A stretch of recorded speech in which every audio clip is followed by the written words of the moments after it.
sensing this danger. This is the greatest showman! He is floating on air now! He's going to send it back. It's the Multicultural AFL Footy Show with Vanessa Gatica, Habir Singh Kang, Fuad Andrewas and George Grossios. Hello, I am Vanessa Gatica and welcome to our program. We have full house tonight. All our panelists are here tonight. Habir Singh Khan, George Grossios and Fuad Andrewas. So hello guys. Hello Vanessa. Hi everybody. Hi. Round 9 kicked off with a Friday night doubleheader last week, but did not live up to any blockbuster reputation. Port Adelaide at home defeating the Western Bulldogs by 17 points, and Fremantle from Perth dropped North Melbourne's nose in the dirt by 82 points. On Saturday, the Gold Coast surprised the Swans to win by 14 points, while Richmond got home in the rain against Collingwood by 27 points. And from Manica Oval in Canberra, Geelong demolished the Giants by 53 points. Brisbane inflicted another huge loss to the West Coast Eagles by 75 points, and the best game of the round, Essendon came from nowhere to kick 8 goals in the final quarter to beat Hawthorn by 27 points. Amazing. On Sunday, Melbourne at the MCG defeated St Kilda by 37 points, and from Marvel Stadium, Carlton easily beat the Adelaide Crows by 48 points. Javier, what do you make of all that? Well, I don't know about all of that, but I definitely can say that Western Bulldogs season seemed to be over with kind of injuries they already had. And You're throwing the towel already? Yes. I have to because we're still trying to get the players in, like Jason Johannisen, Alice Keith and others, and now we have our Cody Wetman gone as well. Hopefully Tim English can come back, and with Bontempelli, he's coming back, and initially they were saying that he's not fully fit, so he might go out for 2 weeks. So if they're bringing him in early, so that means he's not fully fit. So that's why it looks like a carnage at the moment for Bulldogs. To lose 3 players in the last quarter, like Vandermeer, O'Brien and Whitman, do you think that costs you the game? Definitely, like O'Brien at the back and other people at the front. So yeah, and Cody Whiteman, it's not just the goals as well. He's been prolific scorer as well, but he's had that lot of impact with his speed, with his agility as well. So, but on the other hand, Port Adelaide didn't score a goal in the last quarter. So really, your defence were doing okay, but you couldn't. Yeah, from what you're saying, you couldn't score. That's the problem. Yeah. 3 in a row now for Port Adelaide. They're starting to get their mojo back. So I know you don't like that as an Adelaide supporter, but credit to Port Adelaide. They've turned their season around.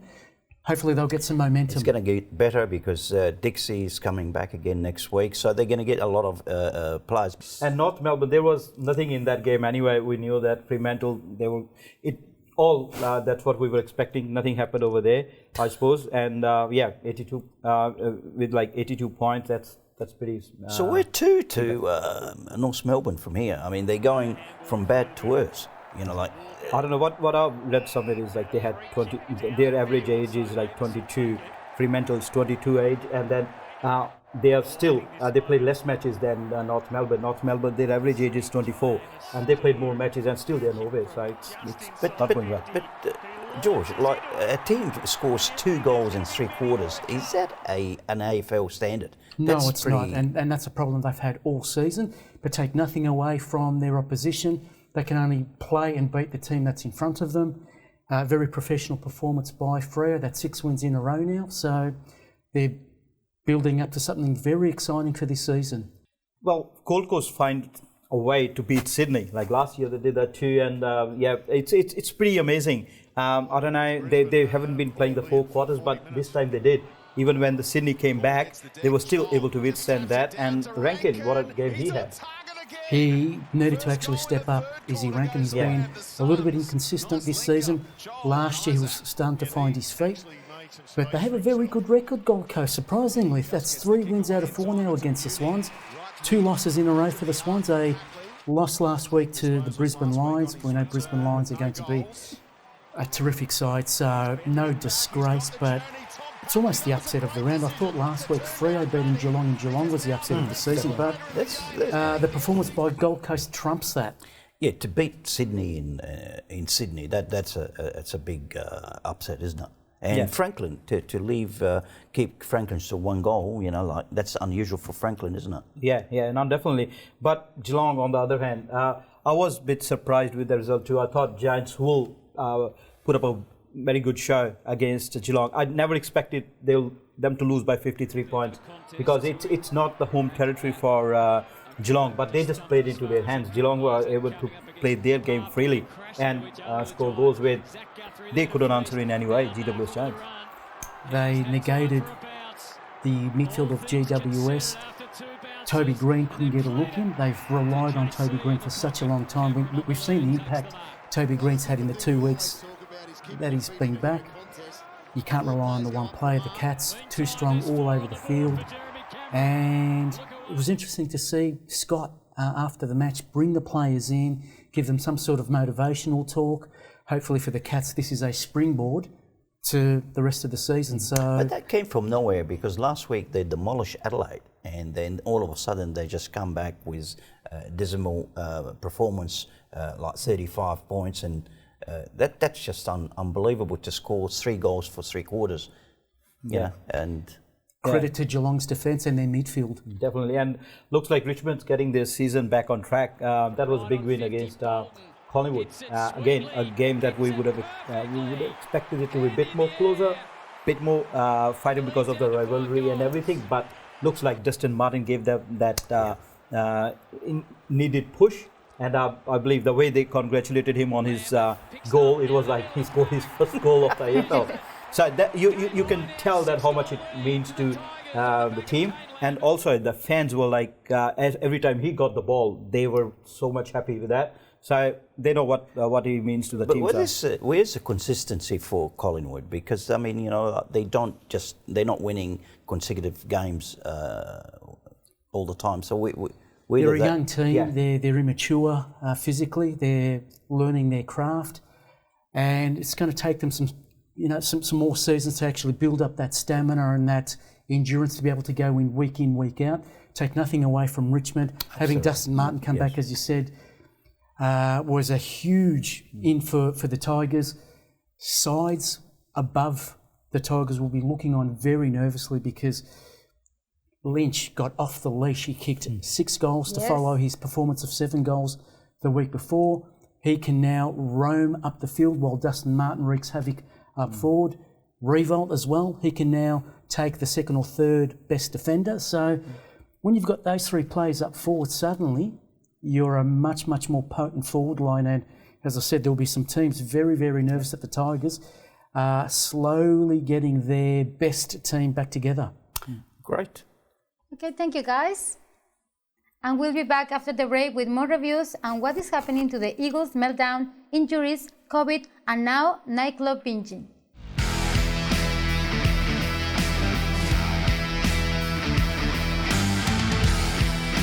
Before we go back, what is happening to the West Coast guys?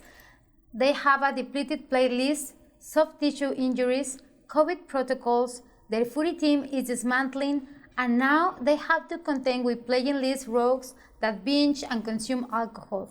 What is the solution for the Eagles? It is the board, the collective coaches, the culture, or it is just all age? And they play Melbourne this week. More pain. Would you like to buy into that discussion, George? Very good summary, Vanessa. All of the problems you've just outlined are very true. I know their management are absolutely disgusted with the ill discipline of the players that broke team protocols. It brings the viability of the club into doubt for this season, believe it or not. They've had players already out because of COVID protocols, and to put themselves in danger, in harm's way, is just completely irresponsible. Yeah, I believe if they had the choice, they would have suspended all the players. Just because they don't have the choice of more players aside, and if they suspend, they probably have to pick up the players from the street. I think that's why they got away with just fine, because the time to do that kind of activity, that kind of shame work that they've done, that's outrageous. You can't sort of do that with kind of losses you are having at the moment. And I agree with you and George as well on the about the coaches, the team, and the board, all the above. But we've been saying that for the last 2 years that the West Coast needs to go into rebuild, but they haven't. As we said, that the players are too old, and they really have to think seriously about starting the rebuild. Otherwise, they're going to be the joke of the... Well, they've already used 43 players this year, Fuad, so they're drawing into the reserves of the Waffle League. So that incident just caps off a horror weekend for the Eagles. They got thrashed. They were absolutely thrashed, 75 points to the Brisbane Lions, and Brisbane Lions travelling along very nicely. They're comfortably in the top 4. Their best players are strutting their stuff. They're doing really, really well. Speaking of doing really, really well, the Essendon Bombers, finally they've cracked a win. They have only, prior to the match against Hawthorn, only had the one win. Finally had a win against a very disappointing Hawthorn, I must say. Hawthorn in the match against Swans a couple of weeks ago conceded 9 goals in the last quarter, and in the match against Essendon they were overrun by 8 goals. So some questions for Sam Mitchell in terms of his style and his tactics. You can't have fourth quarter blowouts like that. Yeah, definitely, and especially against a depleted team who had to pull out 5 or 7 players just before the game, and then to come up with a show like that against such a team. I know that there's been a lot of talk about Essendon. They've been getting hammered at the moment, and looks like they played for their coach in this game. And even Redmond, I think he mentioned that later on as well, that they're so happy to see that finally Rutten can sort of say have some belief in them. So it was very good win. But yeah, as you mentioned, disappointing for Hawks. Like they're much better team than that, so it's disappointing. Just one more to add, 1 goal in the last quarter for the Hawks. That's unusual for them. And for Essendon, 8 goals. What happened? They faded away. Very spirited performance by the Bombers. Their supporters should be proud. They've endured a very tough season, and it shows their players have character and belief in their coach, as do the mighty Blues. Their season back on track. They've had some inconsistent performances of late, but like the good side that they want to be, they did the job against their your mob. Well, I was there, and I was calling that game in our language in Arabic, and I had the presence of the director of football here from Carlton, and he was very humorous, as a matter of fact, because in the last quarter, with 10 minutes to go, we were down by 66 points, and he goes, Adelaide's still in it. And so thanks. He didn't want you to lose your enthusiasm about the game. When you're commentating, that's the whole reason. Well, I thought Adelaide was still in it till half time because the score was just pretty reasonable. But in the third quarter, they just all flood gates opened, and we scored Adelaide scored 2 points and 2 behinds, and of course Carlton 6 goals, Curnow 6 goals, and they played well. It was good to see Carlton put in a 4-quarter performance. Yeah, they smashed Adelaide in every It was their department. best third quarter of the season, I believe. So well done to the Blues for stringing 4 quarters, and they can approach the next game with optimism. Maybe it is the year of Carlton because they haven't won a premiership since 1995. So hey, maybe it's the way to go. Too early. Yeah, too early, I would say, but they're definitely heading in the right direction. And the Demons, speaking of heading in the right direction, again, Demons undefeated, too good for the Saints. On the day, the Saints tried hard, but Melbourne, too many options. Their midfield is just strong, their forward line is lethal. They welcomed back Kosaya Pickett, who was on fire, just causing damage all over Kosaya Pickett. So the Demons travelling really, really nicely. Moving on, we'll take a couple of previews for tomorrow and Saturday. Collingwood and Bulldogs from Marvel tomorrow night, and Houghton and Richmond from the MCG. Both hard games to pick. What are your thoughts, Fuad? Obviously, I would go for Collingwood. We are looking at the performance of Western Bulldogs. They haven't been as good as lately, and as Javier mentioned, lots of injuries and in front and in the defence. So who's going to kick the goals and who's going to defend, Javier? Yeah.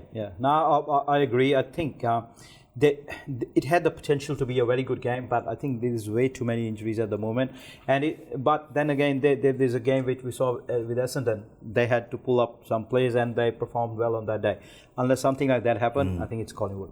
I'm going to tip the Western Bulldogs, Vanessa. Wow. Hopefully Alex Keith and Marcus Bontempelli are back. The Dogs look so much better when they have Alex Keith behind the ball, and obviously with Bontempelli in the midfield and up forward, I'm hoping they'll get the job done. Yeah, my concern is if Bontempelli is fit or not.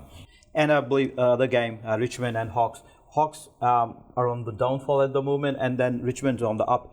But I think it will be a welcome inclusions. Wingard probably come in as well, and Lewis come in as well. Before he went out, he was like up there with a Coleman medal letter. So there's some hope for Hawks. But I believe this game might swing the Richmond way. Absolutely. With Dusty around, I think his presence is, it's great there, and it's giving the team the confidence to go forward. Yeah, I can't see how the Hawks are going to contain Dustin Martin, Revolt, and a resurgent Lynch.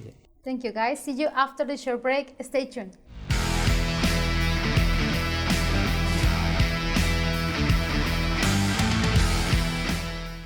On Saturday from Blundstone Arena, North Melbourne take on Port Adelaide. From Marvel, St Kilda takes on Geelong. Sydney at home clashes with Essendon, and Adelaide takes on Brisbane on Saturday night. Sunday sees the Gold Coast will take the might of Fremantle, GWS Giants take on Carlton, and the West Coast Eagles take on Melbourne. I expect Port Adelaide to have a very easy win against North Melbourne. Port Adelaide, as we said earlier, they've won 3 in a row, and North Melbourne terribly disappointing. But is it going to be more of the same for North Melbourne? Yes.